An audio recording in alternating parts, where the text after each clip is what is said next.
और आइए बात करते हैं फेक सर्टिफिकेट और घुसपैठ टारगेट। जी हां, यूपी का रायबरेली और उसका जो डेमोग्राफी है वो बदलती हुई नजर आ रही है। आबादी से ज्यादा बर्थ सर्टिफिकेट है, यहां पर फेक सर्टिफिकेट और घुसपैठ है टारगेट। सर्टिफिकेट का रैकेट पर्दाफाश हुआ है। पीएफआई क्या मास्टरमाइंड है, इस पूरी खबर को इस रिपोर्ट के जरिए आपको समझाते हैं।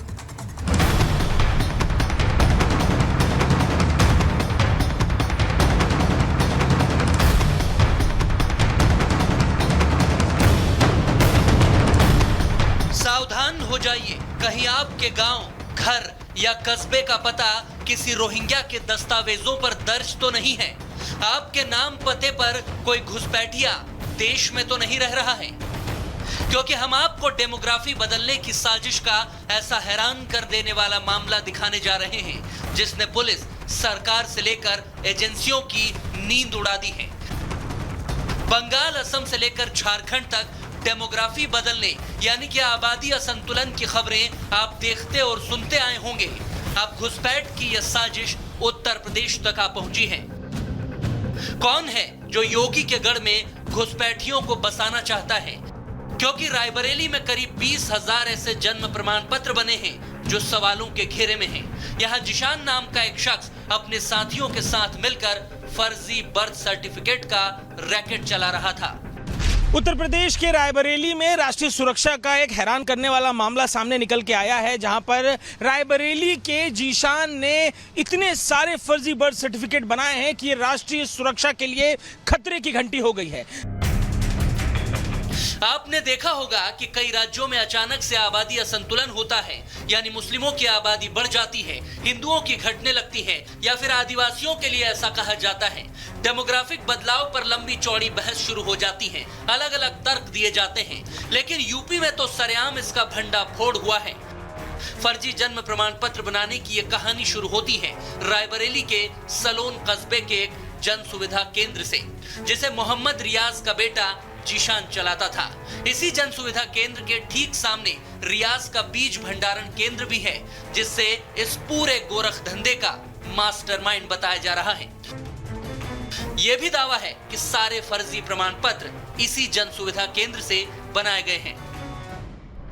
यही वो दुकान है जहां पर वो काम किया करता था। ऑनलाइन जन सेवा केंद्र फोटोस्टेट से काम शुरू किया था, लेकिन पिछले सालों में यहाँ के लोगों ने उसकी कमाई को देखा, कैसे उसका आर्थिक स्थिति बदली उसे देखा, और 20,000 से ज़्यादा फर्जी बर्थ सर्टिफिकेट्स बनाए गए सेंटर से। ये उसकी दुकान है। इस दुकान में तमाम तरीके के जो आर्थिक जानकारियाँ थी, तमाम तरीके के जो रिकॉर्ड्स थे, पुलिस अब उन्हें खंगाल रही है। पिछले दिनों इस पूरे मामले का भांडाफोड़ हुआ, जिसके बाद अब यहाँ पर लगातार एटीएस और पुलिस की टीमें गश्ती कर रही हैं, लगातार अलग अलग इलाकों में जाकर जांच कर रही हैं, आर्थिक रिकॉर्ड्स को देख रही हैं। एक दो नहीं, सलोन के पूरे 5 गांवों में यह नेटवर्क पकड़ा गया है, जहां पैसे दो और नागरिकता लो का खेल चल रहा था। क्योंकि बाहर से लोग आते और फर्जी प्रमाण पत्र बनवाने का रेट 3 से 5,000 रुपए तक चुका देते और उनका काम बन जाता। दूसरे राज्यों के लिए 5 से 10,000 रुपए का रेट फिक्स था। यह नेटवर्क जिस तरह से काम कर रहा था उसे अब आप भी समझ लीजिए, क्योंकि आबादी से ज्यादा प्रमाण पत्र बांट दिए गए। मसलन रायबरेली के सलोन कस्बे की कुल आबादी करीब 20,000 है। यहाँ के पते पर ही 19,184 जन्म प्रमाण पत्र बना दिए गए। नूरुद्दीनपुर गांव की आबादी करीब 8,000 है और इस गांव के पते पर 12,000 सर्टिफिकेट बना दिए गए। वहीं पलाही गांव में सिर्फ एक मुस्लिम परिवार रहता है और इस गांव के पते पर 819 फर्जी सर्टिफिकेट तैयार कर दिए गए। हम इस्लामपुर भी पहुंचे, जहां 2500 से ज्यादा बर्थ सर्टिफिकेट बनाए गए हैं। ग्रामीणों के साथ रिपब्लिक भारत ने चौपाल लगाकर चर्चा की तो कई बड़ी बातें निकलकर सामने आई। ज्यादातर लोग देश की सुरक्षा को लेकर चिंतित नजर आए। गणेश नाम नगर रायबरेली का वो हिस्सा जहां हम पहुंचे हैं इस जांच पड़ताल के लिए। यहां पर भी फर्जी बर्थ सर्टिफिकेट की बात बताई जा रही है। इस गांव के प्रधान हमारे संग मौजूद हैं। ये पूरे रायबरेली में फर्जी बर्थ सर्टिफिकेट की बात हो रही, जरा बताइए आपके यहाँ का क्या आंकड़ा है? हमारे यहाँ का 265 जो है परिवार जो जन्म मृत्यु का पंजीयन रजिस्टर है, उसमें जन्म मृत्यु 265 पंजीकृत है, जो यहाँ के निवासी हैं, यहाँ के मरने वाले हैं। उसके अलावा 2200 के लमसम जो है फर्जी सर्टिफिकेट बनाया गया है। अब इसमें जो भी जिम्मेदार लोग हैं उनके खिलाफ कार्रवाई होनी चाहिए, जांच होनी चाहिए। ये बाहरी लोग जो हमारे गांव 2200 बना दिए गए हैं, ये कहाँ के हैं, कहाँ के रहने वाले, ये सारी चीज़ें क्लियर होनी चाहिए। अब रिपब्लिक भारत की टीम नुरुद्दीनपुर गांव पहुंची और वहां से ग्राउंड रिपोर्ट के जरिए ये जानने की कोशिश की कि जिस गांव की आबादी ही करीब 6500 है, वहां 10,000 बर्थ सर्टिफिकेट एक साल में कैसे बन गए। रायबरेली में फर्जी बर्थ सर्टिफिकेट मामले में ग्राउंड रिपोर्ट करने, पड़ताल करने के लिए हम पहुंचे हैं नुरुद्दीनपुर में। ये नुरुद्दीनपुर गांव है। इस गांव की आबादी कितनी है? आबादी है 6500। और पिछले एक साल में कितने लोगों ने जन्म लिया है, बर्थ सर्टिफिकेट कितने लोगों का बना है? तो बर्थ सर्टिफिकेट बना है 10,000 लोगों का। अंदाजा लगाइए कि जिस गांव की आबादी 6500 है, वहां 10,000 लोग एक साल में जन्म ले लेते हैं। इस गांव के लोगों के मन में दहशत है। गांव के लोगों से बात करो तो अपने भय की बात करें। देखा आपने कैसे ये गोरख धंधा चल रहा है। प्रमाण पत्र पर एड्रेस में कोई घर का, वार्ड का नंबर ही नहीं है, बस गांव का नाम नुरुद्दीनपुर लिखा है। इस पूरे खेल का मास्टरमाइंड जीशान कैसे इस काम के बाद अमीर हो गया। जिस शख्स के पिता सिनेमा हॉल में काम करते थे, आर्थिक तंगी थी, मगर अब जीशान ने 3 मंजिला घर खड़ा कर दिया है। एटीएस की जांच में ये बात सामने आ रही है कि यहाँ पर घुसपैठियों को नागरिकता दिलाने के बदले जीशान, सुहेल और उसके साथियों ने मोटी कमाई की है। रायबरेली और लखनऊ में लाखों रुपए की संपत्ति इसी के बदले बना ली है। रायबरेली में फर्जी बर्थ सर्टिफिकेट बनाने वाले जीशान की आर्थिक जो उन्नति है, उसकी चर्चा काफी हो रही है। जब से उसने अपना काम साइबर कैफे से जुड़ा शुरू किया था, एकाएक आर्थिक स्थिति बदलती दिखी। और तस्वीर जरा उसके घर की देखिए। ये रायबरेली के आउटस्कर्ट्स में बना हुआ उसका घर है, जिस घर में अब आप देखेंगे कैसे व्हाइट हाउस की तरह इस घर को बनाया गया है। इस घर के आकार प्रकार को देखिए, कैसे इसे सुंदरता से बनाया गया है। अब पुलिस ने उसे गिरफ्तार कर लिया है, पुलिस इसकी तफ्तीश कर रही है। इस पूरे मामले में शिकायतकर्ता और इस मामले का खुलासा करने वाले इंद्रेश द्विवेदी से भी हमने जाना कि कैसे फर्जी प्रमाण पत्र के जरिए ये पूरा खेल चल रहा था। इस दुकान में अनजाने लोगों की भीड़ लगी रहती थी।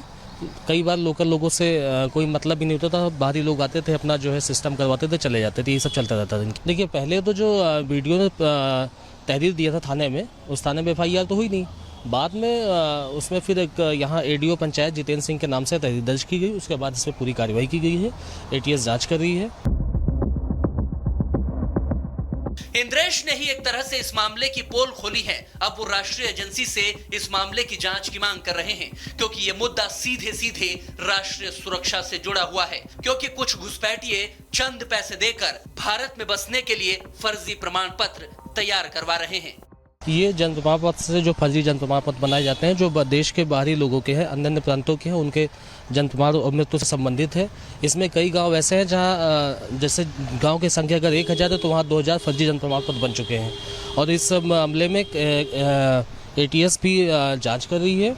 और इसके पहले भी NIA भी एक गाँव पालीपुर आ चुकी है, जिसमें कहीं केरला में और कहीं कुछ कनेक्शन था, तो वो पहले से ही जाँच चल रही है उसमें। क्या बैन संगठन PFI यानी कि पॉपुलर फ्रंट ऑफ इंडिया भी इस बड़ी साजिश के तहत घुसपैठियों को भारत में बसाने का काम कर रही है? क्योंकि फर्जी प्रमाण पत्र मामले में इस फर्जी वाड़े का PFI कनेक्शन सामने आ चुका है। रायबरेली रैकेट के पीछे PFI का भी हाथ हो सकता है, क्योंकि कर्नाटक, केरल और मुंबई से इस मामले के तार जुड़ते हुए नजर आ रहे हैं। दरअसल कुछ दिनों पहले कर्नाटक पुलिस ने PFI के एक सदस्य को गिरफ्तार किया था। उस PFI सदस्य का फर्जी प्रमाण पत्र यही यानी कि रायबरेली के सेंटर से ही तैयार किया गया था। इस मामले में ग्राम विकास अधिकारी विजय सिंह यादव की यूजर ID और पासवर्ड का इस्तेमाल करके CSC संचालक जीशान, रियाज और सोहेल खान ने फर्जी प्रमाण पत्र बनाए। यह मामला इतना गंभीर है कि अब सदन से लेकर सड़क तक इस पर सियासत होने लगी है। राहुल गांधी का संसदीय क्षेत्र है रायबरेली। ऐसे में विपक्ष सरकार को घेरना चाहता है, तो बीजेपी भी आड़े हाथों ले रही है और जांच की बात कर रही है। उत्तर प्रदेश में अधिकारी तंत्र पूरी तरह से सरकारी तंत्र पर हावी है। निरंकुश है अधिकारी। उन्होंने अपने मनचाहे लोगों को अपने दलालों के साथ मिलकर